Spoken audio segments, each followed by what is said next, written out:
जब जब सरहद पर तनाव होता है, देश के अंदर चुनाव होता है, सिर्फ इनको मुद्दा बनाना। और मैं आज भी किराए के मकान में रहता हूँ। हाल में देखो 27 करोड़ की इन्होंने मदद कर दी गरीबों की, लेकिन कुछ कहानी जो समाज सेवी होती है इनकी अलग होती है, क्योंकि इनमें जो लोगों की मदद करने में जो इन्हें मजा आता है वो अपनी बिल्डिंगें महल होते हैं खड़े करने में नहीं आता। ये अक्सर की कहानी होती है। दोस्तों, मैं शहजाद बदरी, आप देख रहे हैं सोशल जस्टिस नेटवर्क। आज हम गांव माजरी में मौजूद है और जो समाज सेवी है हर्ष चकारा, ये सोशल मीडिया पर इनका नाम बड़ा चर्चित है। जिस तरीके से ये गरीबों की मदद करते हैं और झोपड़ियों में जाकर ये सोशल मीडिया पर बहुत ज्यादा चर्चित इनका चेहरा है। और दानिश में बराबर में खड़े हैं दानिश पवार जी, जो इन्होंने अभी गांव में अपना एक प्रोग्राम कराया था। हमने इनकी स्पीच भी सुनी। इनकी स्पीच और भाषा में जो हमने कीमती बातें सुनाई दी, वो आप तमाम युवा संगठन के लोग इनके खड़े हैं। आपका बहुत बहुत शुक्रिया हर्ष जी। भाई साहब, शुक्रिया था तो आपका है, जो आपने हमारे को इतना कीमती समय दिया, हमारे को कैप्चर किया। क्योंकि आज का वक्त ऐसा आ गया है मेरे भाई, सब कुछ पैसे में होता है। यानी कि पैसे में ही पत्रकार बुलाने पड़ते हैं, पैसे में ही सारी चीजें हमारे को दिखावा करनी पड़ती है। आप प्यार प्रेम में भाईचारे में यहाँ आके हमारी बात को, अगर कहीं हमारी आवाज को बुलंद कर रहे हो, आगे बढ़ा रहे हो, तो इसके लिए धन्यवाद आपका करना चाहेंगे। अच्छा हर्ष जी, ये जो आप काम कर रहे हैं, गरीबों की बच्चियों की शादी करना, और गरीब जिस तरीके से आज के वक्त में शादी बड़ी महंगी हो गई है, और इस काम में आपको मजा आता है या कोई लालच से आप ये काम कर रहे हैं? देखिए, मैं बहुत छोटा था, 1997 की बात है, मेरी उम्र 7 साल थी। मेरी माता जी की जो मृत्यु हुई थी वो सिर्फ 50,000 रुपए के ऊपर हुई थी। 50,000 रुपए ना होने के कारण अस्पताल के बाहर 1 हफ्ते तक तड़पती रही, और वो सारा मंजर, सारी चीजें मैं अपनी आंखों से देख रहा था। उसके 1 साल के दौरान ही मेरी दादी, मेरा दादा सौरग सिधार गए। इन सब चीजों को देखते हुए जो मेरा पिता था वो सद्बुद्धि खो बैठा, दिमागी हालत से पागल हो गया, देसी भाषा में बोले तो। मेरा जो भाई है वो मेरे से 3.5 साल छोटा है, यानी कि उसकी उम्र उस वक्त 3.5 साल थी। जब हम किसी के दर पे, किसी के द्वार पे कुछ मांगने के लिए जाते थे, क्योंकि वो उम्र हमारी ऐसी तो थी नहीं कि अपने आप बना खा ले।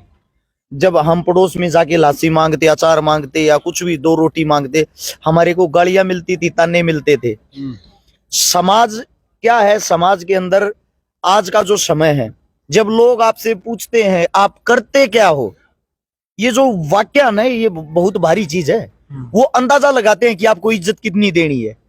अगर आप बताते हो मैं अफसर हूं तो वो आपको उसी हिसाब से पेश आएंगे। आप बताते हो मैं मजदूरी करता हूं तो आपको फिर उसी हिसाब से इग्नोर करेंगे। यही हालात उस वक्त हमारे थे, जब हमारे पास हमारे ताकत नहीं थी। ये दिखाई दे रहा है इनका कोई भविष्य ही नहीं, फ्यूचर ही नहीं है, तो इनको क्यों किसी भी तरह की मदद देना। दूसरी बात ये थी, ये काम 1, 2 दिन, 4 दिन का तो होता नहीं। जैसे कि जो अगर हमारी बात करो कि जो हमारा समाज, हमारे समाज के हिसाब से जब कोई मृत्यु हो जाती है, मौत हो जाती है, तो उसके 13 दिन तक, 13वीं बोलते हैं, 13वीं तक सभी इंसान इकट्ठे होते हैं। 13वीं तक अगर आपकी माता जी गुजर गई तो आपकी माता जी दुनिया भर की बनेंगी। सब ये बोलेंगे बेटे ये हम भी तुम्हारी माता, हम भी तुम्हारी माता। सच्चाई ये है, जब वो 13वीं का पल्लड़ उठता है, घर के बाहर से, घर के द्वार से सब आदमी चले जाते हैं, कोई अपना नहीं होता। अपने आप ही संघर्ष करना पड़ता, अपने आप ही मेहनत करनी पड़ती है। तो उस वक्त उन हालातों से मैंने एक चीज सीखी थी, अगर मालिक ने कभी मेरे को स्ट्रोंग बनाया, मेरे को मेरे पैरों पे खड़ा किया, मैं कभी किसी गरीब को परेशान नहीं देख पाऊंगा। उन चीजों को देखते हुए 2011-12 का दौरा आया, 21-22 साल हमारी उम्र हो गई थी, तो उसी के दौरान हमने ये चीजें देखी कि अब हम ताकतवर हो गए, हमारा संगठन हो गया, भाईचारा हो गया। उस भाईचारे के साथ मिलके एक सामूहिक रूप से हमने मददें करनी शुरू कर दी। वो करने में हमारे को खुशी होती थी, संतुष्टि मिलती थी। फिर वो करते करते हम 2015 में पहुंच गए। 2015 में मेरे को मेरे एक साथी ने फेसबुक बना के दी। अच्छा, वो फेसबुक जब बना के दी, अच्छा आपकी एक बात रोकेंगे, जो इन्होंने फेसबुक का नाम लिया, अब आप ये मिलियन में जो है फॉलोअर्स हैं, जो ये मान के चलिए आपकी पूरी टीम है। 2000 कब में आपकी जो है आईडी बना के दी फेसबुक की? 2015 में। 2015 में फेसबुक की आईडी बना के दी। 2016 में हमारे हरियाणा में चला था जाट आरक्षण। उसके दौरान सोशल मीडिया पे वीडियो का ऑप्शन आया था। सबसे पहले वीडियो मैंने डाली थी, मैंने लोगों को बताया था आप खाली फोटो नहीं वीडियो भी डाल सकते हो। उसी वक्त लाइव का ऑप्शन आया था 2016 में। फिर हमने पहली मदद मैंने की, एक कोई किसान था जिसके दोनों हाथ यहाँ से कट गए थे करंट के कारण। उसकी 6 या 7 खाली बेटियां थी, गरीब परिवार से था। करंट के कारण ये हादसा हुआ तो किसी की समझ में नहीं आ रहा था इसकी मदद कैसे करें। उसकी मदद के तौर पे मेरे दिमाग में पता नहीं कैसे क्या है, मैंने वीडियो डाल दी। और उस वीडियो से उसकी 22 लाख रुपए की मदद होगी। वो 22 लाख रुपए की जब मदद हुई, उस मदद के कारण 60% लोगों ने मेरे को गालियां दी कि आप कोई मदद कर रहे हो तो इस चीज का दिखावा क्यों करते हो। 40% आदमियों ने ये कहा कैसे भी कुछ भी हुआ, एक जरूरतमंद को पैसे मिल गया, अच्छा ही काम हुआ है। उसके बाद फिर एक फौजी था हमारे देश की शान, जिसकी सरकार की तरफ से कोई मदद नहीं मिल रही थी, वो शहीद हुआ था, उसको शहीद का दर्जा तक नहीं मिल रहा था। ऐसे ही कुछ झोल थी वहां, बड़े बड़े नेता मंत्री जाके उनका मजाक बना रहे थे, हम ये कर देंगे, हम वो कर देंगे, किसी से कुछ नहीं हुआ। फिर मैंने वो मदद जब करी ना, तो उनके खाते में 1 महीने में 60 लाख रुपए की मदद होगी, साथ में सरकार की तरफ से 45 लाख रुपए भी आ गए, और शहीद का जो दर्जा वो भी मिल गया, और उनको जमीन भी मिल गई उस चीज के लिए। मैंने देखा सोशल मीडिया में इतनी ताकत है तो इसका दिखावा करना चाहिए, लेकिन दिखावा करना चाहिए अच्छे कामों का। उस चीज को देखते हुए एक आपके ये एरिया की बात बताता हूं मैं। आपके यहीं पे हरिद्वार जाते टाइम, मेरे को याद तो है नहीं क्योंकि मदद इतनी कर ली, कोई चीज याद नहीं रहती, कोई कालू कालू करके नाई जाति से था, गरीब हा, वो 1 रुपया उसको कोई दे देता, कोई 2 रुपए दे देता, खुले सिक्के दे देता। वो बसों में आने जाने वाले यात्रियों के लिए पानी पिलाया करता। उसकी उम्र 80-85 साल थी। मैंने उसकी वीडियो डाली, उसकी वीडियो से कोई लाख रुपए आए। फिर कोई इकबाल डॉक्टर था, शायद इकबाल नाम का, इसी साइड का डॉक्टर, फिर वो मेरी वीडियो देख के वो भी वहां पहुंचा, उसने भी वीडियो डाली। आज मैं दोबारा से एक बार वहीं से निकल रहा था तो किसी ने सलाह दिया, आपने उनकी मदद की थी, एक बार मिलते चलो। मैं मिलने के लिए गया तो जो कालू जी थे, जिनकी उम्र लगभग 80 साल थी, वो तीसरी मंजिल से मेरे को बोल रहे, अर्श भाई अंदर कूदता है। अच्छा। यानी कि देखो मेरे को बड़ी खुशी किस चीज से हुई, एक इंसान ने अपने जीवन में यहां से गरीबी देखी, 80 साल तक उसकी उम्र ही निकल गई बेचारे की। 80 साल में जाके इत्तेफाक से, पता नहीं मेरे दिमाग में क्या है, मेरे को देखा, मेरे को बड़ा दुख हुआ, दर्द हुआ, इस उम्र में एक इंसान इतना दुखी। मैंने उसकी मदद कर दी, मदद से वो पॉपुलर हो गया, पॉपुलर होके उसके बच्चों की भी मदद होगी, उसके बच्चों का इलाज भी हो गया। घर में ही तड़प रहे थे, खाने के लिए 2 वक्त की रोटी नहीं थी, और वो कहां से कहां पहुंच गया। वो जहां पहुंचा हुआ था उससे मेरे को बहुत ज्यादा खुशी हुई। और एक और सच्चाई बताता हूँ मैं आपको, मैं आज भी किराए के मकान में रहता हूँ। आज भी सर मैं आपको बता दूं, मैं सरकार को हर महीने मंथली जो टैक्स होता है जो अपने काम का, लगभग मैं 3 से 3.5 लाख रुपए देता हूँ। अब मेरी कमाई का अंदाजा आप लगा सकते हो, 3-3.5 लाख रुपए उनको देता हूँ तो 2 रुपए कमाता हूँ। और इतना रुपया कमाने के बाद भी मैं 100 गज का मकान तक नहीं ले पा रहा हूँ, तो पैसा लगता क्या है।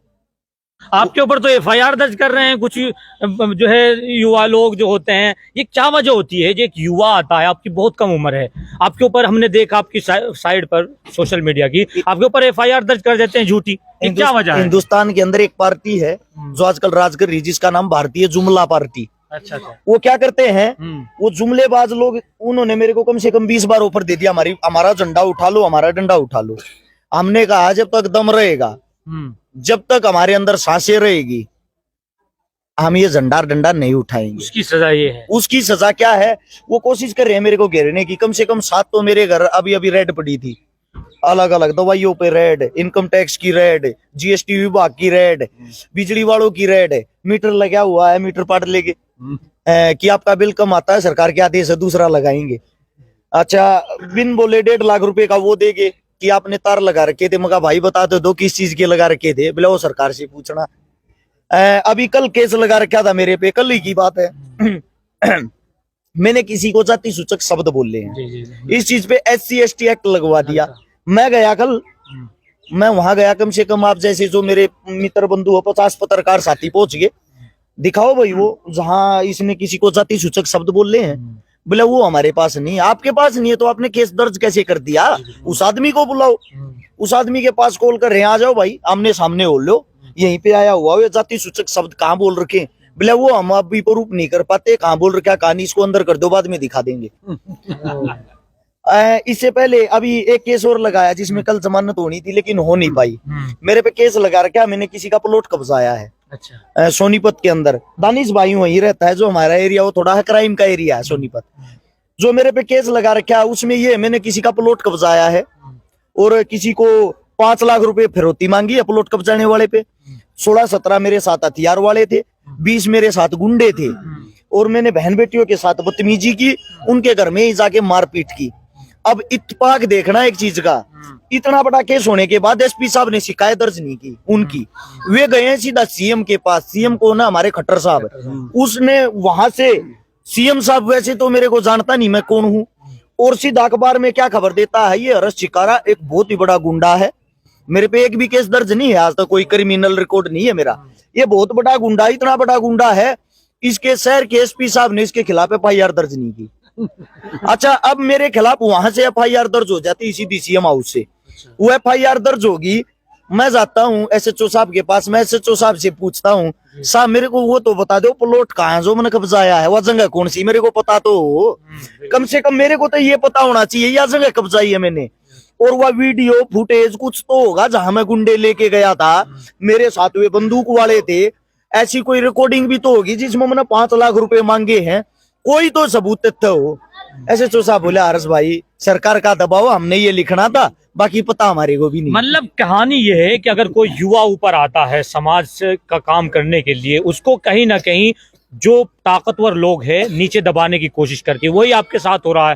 क्योंकि आपकी में हम कल जो पूरी डिटेल निकाली, आप बेकसूर साबित हुए, हर केस आपके ऊपर जो है झूठे थे, वो सब आपने दिखाया लाइव करके। जी जी। लेकिन एक चीज का सवाल यहाँ होता है कि जिस तरीके से आप देखा है, शायद पहली दफा आप इधर यूपी में प्रोग्राम में अटेंड कर रहे हैं, या और भी कोई प्रोग्राम आपने अटेंड किया? आपके एरिया में थोड़ा आगे चल के 13 साल की बच्ची का 3 साल पहले बलात्कार हुआ था, जो गूंगी बहरी थी, जिसको चढ़ा के मार दिया था, जिसकी एफआईआर तक नहीं लिखी गई थी, काफी चर्चित बड़ा मामला हुआ था। वो चमार जाति से थी, वो हमारी बहन गुड़िया, उसकी कहीं सुनवाई नहीं हो रही थी, उसकी यहाँ आके मैं मदद करके गया था, कोई लाखों रुपए उसके खाते में आए थे। लाखों रुपए आने के बाद मैंने उनको ये बोला था सीधा हाईकोर्ट का वकील करो, इनकी ऐसी तैसी करवाओ, तो क्योंकि आदमी जब पैसे से मजबूत होगा सब चीजों से लड़ना सीख जाएगा। और 1 हफ्ते के अंदर उसकी एफआईआर दर्ज करवा के गया था। यहाँ से अभी भाई बता रहा था, दानिश भाई हरिद्वार गए थे, हरिद्वार भी गुड़िया की शादी करवा के आए थे। यहाँ पे पीछे मैं आपको अभी मदद बता रहा हूँ, इससे पहले वाला एक पुल था, शायद पुल से वो करनाल रोड जाता है जो, उस पे भी अभी प्रोग्राम में आए थे, 6 महीने पहले की बात है। अच्छा दानिश भाई, एक आपको अच्छे कैडर के तौर पे मिले हैं, क्योंकि जो है अगर आप देखेंगे इनके अक्सर जो पोस्ट इन्होंने जो तैयारियां की, इनको आप कैसे मिले और इन्होंने पहली जो समस्या रखी वो किस बात की रखी? इनके अंदर कोई खास बात थी जो गांव के गरीब लोगों के आपसे बात रखी इन लोगों ने? ऐसा है सर, जैसे आप लोगों ने किताबें पढ़ी ऐसे हम इंसान पढ़ लेते हैं। इंसान की आंखें, इंसान के हाव भाव, इंसान की बातें सब कुछ बयां कर देती उसके अंदर क्या है। आप कितना भी बनने की कोशिश कर लो, आप जमाने से छुप नहीं सकते। जो आपके अंदर अच्छाई या बुराई होगी वो बाहर निकल के जरूर आएगी। हमने पुलवामा के शहीदों को श्रद्धांजलि देने के लिए एक बहुत बड़ा आंदोलन करवाया, वो दंगल करवाया था भारत केसरी का। मेरी और भाई की उसके अंदर मुलाकात हुई थी। हमारी जो मुलाकात हुई, दानिश भाई को मैं जानता नहीं था, और दानिश भाई वहां सबसे पहले बढ़ चढ़ के हर एक काम कर रहा था। साथ में रक्तदान शिविर भी लगवाया था, जहां भाई ने रक्तदान किया था। उसके साथ के साथ जो काम छोटे बच्चे करते हैं देखभाल का, वो सारे के सारे काम ये कर रहा था। फिर मैंने भाई से पूछा आप कहाँ से हो, फिर हमारी बातें हुई, वार्तालाप हुई। फिर कई दफा ऐसा हुआ कि हम मदद करने गए, भाई जैसे कि पहुंच तो नहीं पाए, लेकिन भाई का सहयोग हर चीज में रहा, चाहे वो 500 रुपए का हो, चाहे 1100 रुपए का हो। बूंद बूंद से सागर भरता हूँ, 500 1100 से वो 27 करोड़ रुपए इकट्ठे हुए, आपकी जेब से, आपकी जेब से, हमारी जेब से। अच्छा दानिश भाई, कोई लालच तो नहीं है जब भाई से, या फिर किसी की सेवा के लिए आप जो है इनके साथ लगे? क्या वजह रही है? भाई की कौन सी बात पसंद आई आपको? दानिश भाई को लालच है, दानिश भाई को लालच है। मैं जवाब देता हूँ इस बात का, दानिश भाई को लालच है भाईचारा जोड़ने का। क्योंकि दानिश भाई वहां सोनीपत रहता है।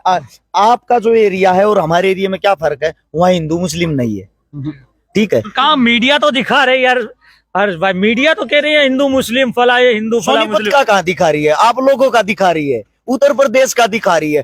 हिंदू मुसलमान को काटने वाला, मुसलमान हिंदू को काटने वाला।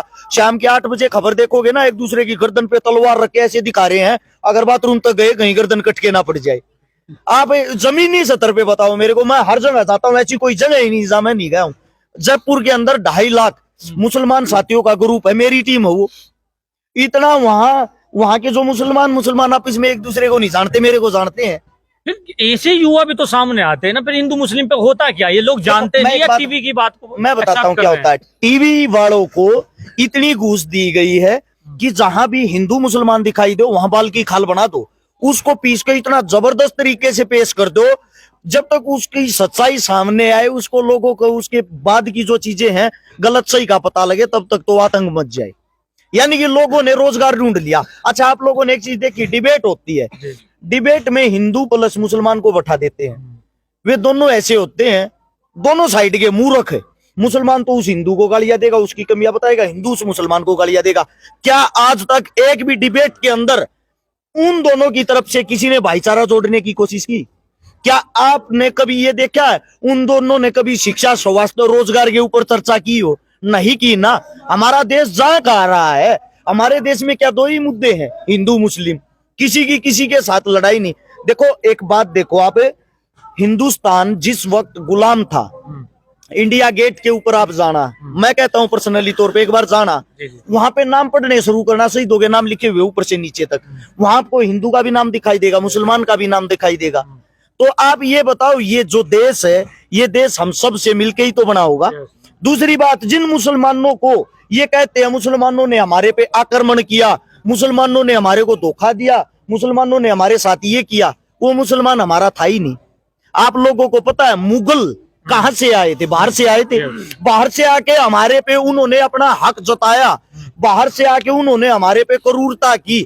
आपको नहीं पता हो तो यहाँ के सच्चे मुसलमान ने, एक भी मुसलमान ने उन मुगलों को अपनी बेटी तक नहीं दी, क्योंकि उनको बाहर का मुसलमान मानते थे, वो हमारे थे ही नहीं। तो आप गलत किनको कह रहे हो? गलत उनको कहो ना जो आपके आका थे, जो बाहर देश से आए थे आपके ऊपर। उससे पहले अभी मैं जो बातें बता रहा था, तैमूर जो एक मंगोलिक शासक था, जो चंगेज खान का वंशज था, वो यहाँ आता, यहाँ के क्रूरता मचाता है, सब कुछ तोड़ फोड़ करता है। वो हमारा मुसलमान कहां से हो गया? हमारा मुसलमान वो मुसलमान है जो हिंदुस्तान के लिए लड़ा है, हिंदुस्तान के लिए जिया है, हिंदुस्तान के लिए मरा है और आज भी हिंदुस्तान के लिए जीता है। हिंदुस्तान जो सरजमी है, अगर उसके आप बॉर्डर पे जाओगे, मैं अभी गया था, मैं चाइना बॉर्डर पे गया, देख तो ले यार चाइना कितना अंदर घुस रहा, कैसे झगड़ा। फौजी भाई पता क्या बोल रहे थे? हर्ष भाई टीवी देखते रहो, यहाँ कुछ नहीं है ऐसा, कोई गुलामी, कोई झगड़ा, कोई वो नहीं। बीच में व्हाइट कलर का एक टेंट बना रखा था, जहां हर रोज डेली शाम को डिबेट होती है, हिंदुस्तानियों की, चीनियों की, बैठ के वहां मुलाकात होती है। वहां से ये बताया जाता है उनको कि ऊपर से आदेश है दिल्ली से, आप लोगों ने गर्मा गर्मी का माहौल बनाना है क्योंकि चुनाव आ गया। मैं आपसे पूछता हूँ, वो पाकिस्तान अब इस वक्त कोई भी गोला क्यों नहीं फेंक रहा, कोई भी हमला क्यों नहीं कर रहा? भैया जी चुनाव नहीं है,